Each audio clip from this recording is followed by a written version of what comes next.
now on what might have moved the 6 women and 6 men on the jury. We're joined by jury consultant Alan Tuerkheimer, also with us, CNN legal analyst and former federal prosecutor Jennifer Rogers. Jennifer, let me start with you. You called this, quote, a good day for justice. Tell us why. Well, Jim, this was a long, hard road for these victims. And until today, no one has gone to prison for this. There was a ridiculous slap on the wrist down in Florida for Jeffrey Epstein a number of years ago, but he died by suicide in prison, so he'll never be held responsible for this. So for these women, girls at the time who came forward under oath, spoke in court with one of their abusers, Ghislaine Maxwell, right in front of them, the jury believed them. They credited their testimony. And so today, having learned that and having learned that Ghislaine Maxwell will go to prison for some still undetermined number of years, I have to think it's a good day for them and a good day for all of us, a good day for justice. Yeah, they should be commended for their bravery and their cooperation, no question about it. And Alan, this jury deliberated for 40 hours over 6 days. They sent a number of notes to the judge asking to examine testimony.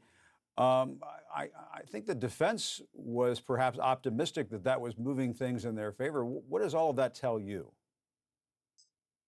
Certainly, this was a meticulous jury, and I think each and every member wanted to get it right. And so they essentially recreated what they felt were the significant and key moments of the trial. And so they went over it, they talked about it. Look, memories aren't perfect. And so when jurors start to deliberate, sometimes they have disagreements about what was said or what was done. And so I think what they wanted to do was make sure they got it right. They wanted testimony, they wanted all different pieces of evidence. And so moving forward, they just wanted to be sure they were on the same page, and they were for 5 of the 6 counts.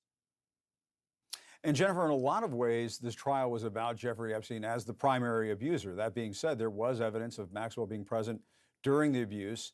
The defense tried to, make her out to be a placeholder for Jeffrey Epstein during this trial and so on. What stood out to you, though, as the most critical piece of evidence that really sealed her fate? I think, Jim, it's hard to pick one piece of evidence. There were 4 victims who testified, and the counts kind of broke down along those lines. Certain counts were tied to certain victims, and they found guilty as to 5 of those 6 counts. So they believed all of these women. I think the critical thing here is the consistency in what they told the jurors. It wasn't as if these 4 women are telling 4 completely different stories, and it doesn't sound like they went through the same thing. In fact, what they said was remarkably consistent in the way that Ghislaine Maxwell approached them, dealt with them, lured them into this, the actual abuse they suffered at the hands of Jeffrey Epstein. All of it sounded like they had gotten in a room together and talked about it. And of course they didn't, which means that it was truthful. And so I think that was really striking, and that's what really convinced the jurors here. And Alan, what do you make of the jury not finding Maxwell guilty on count 2, enticing a minor to travel to engage in illegal sex acts? Did that surprise you? Because she was found guilty on all of these other 5 counts. Why not that one?